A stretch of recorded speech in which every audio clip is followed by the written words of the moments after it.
In the name of God, holy and undivided Trinity. Amen. How many of you looked at the comics this morning? All right.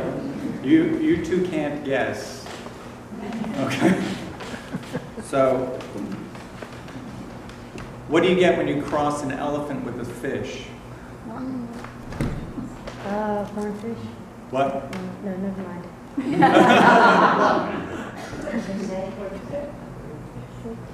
He withdrew his answer. Anybody? Swimming trunks. I thought that was great. Swimming trunks. That's nothing to do with the sermon, but I just thought that. Okay. So I was in Boston last week.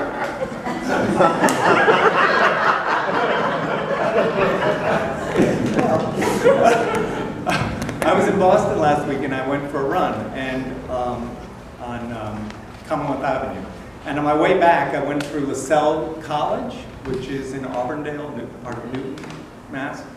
And I walked through the campus, and I just happened to look into a window. I mean, the campus isn't very lively right now. School's out of session. But there was a poster leaning against the window.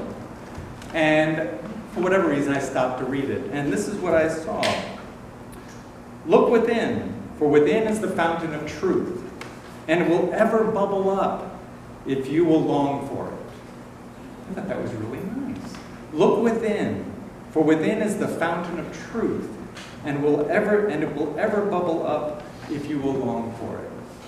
Now, I don't know if anyone here would recognize that as Marcus Aurelius, a 2nd century emperor.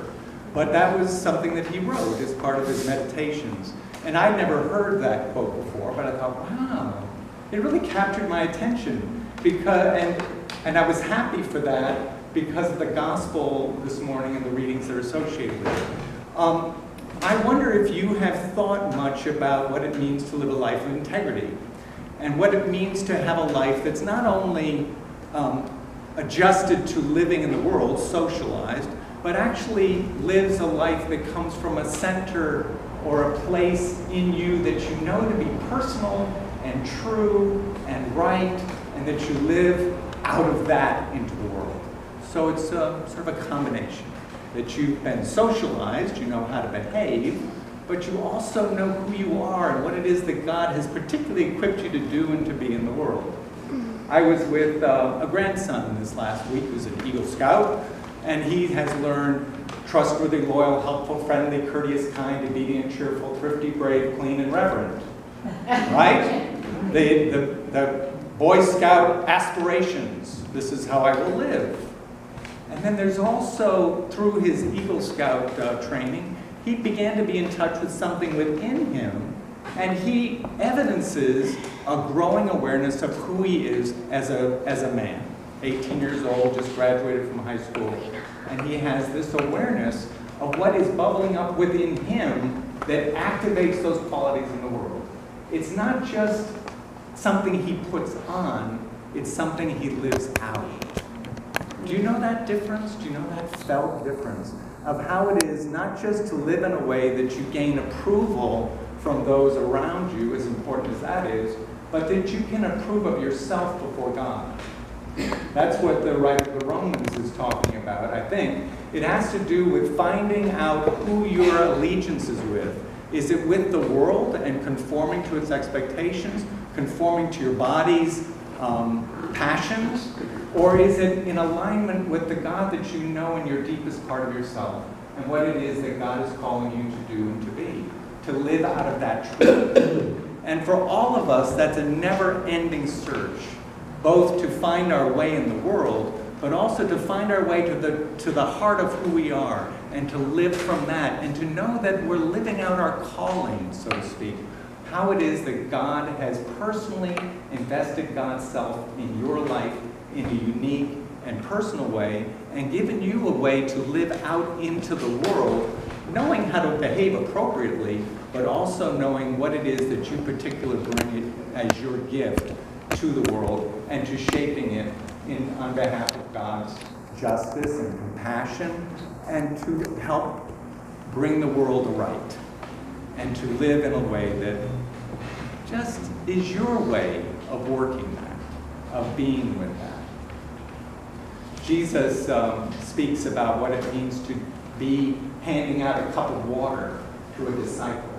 Well, it's not only the act of offering someone a cup of water, being hospitable, but it's recognizing in the doing of it that this is part of what it means to be aligned with the God who welcomes us all. And to find in yourself that it's not just a formal activity, but it's something that you bring from the heart. And then your life lives out that fullness, that ever-flowing fullness, as you seek truth deep within you about who it is that you really serve, who it is that you really hope to please. It isn't only those around us, but it's also knowing that God within us is the one who's given us life and is leading us to live a life of truth.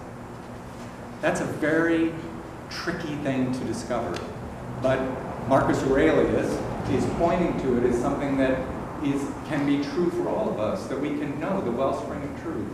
We can know truth deep within us about who we are, where we've come from, where we're going, what it is that we've been called to do in the world in the here and now. It's never sort of finished. It's always a quest, which is why I like the phrase that if you ever long for it, it'll forever keep bubbling up within you. I remember being a young boy in Connecticut, and I would walk the streets of my hometown, which was Litchfield, Connecticut. Has anybody here been to Litchfield to walk the streets? Yeah.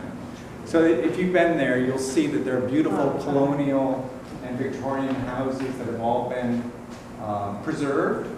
And there are broad streets and broad grassy lawns, and everything's maintained beautifully, painted white. Everything looks perfect. And as a child, I used to think how wonderful to have life like that.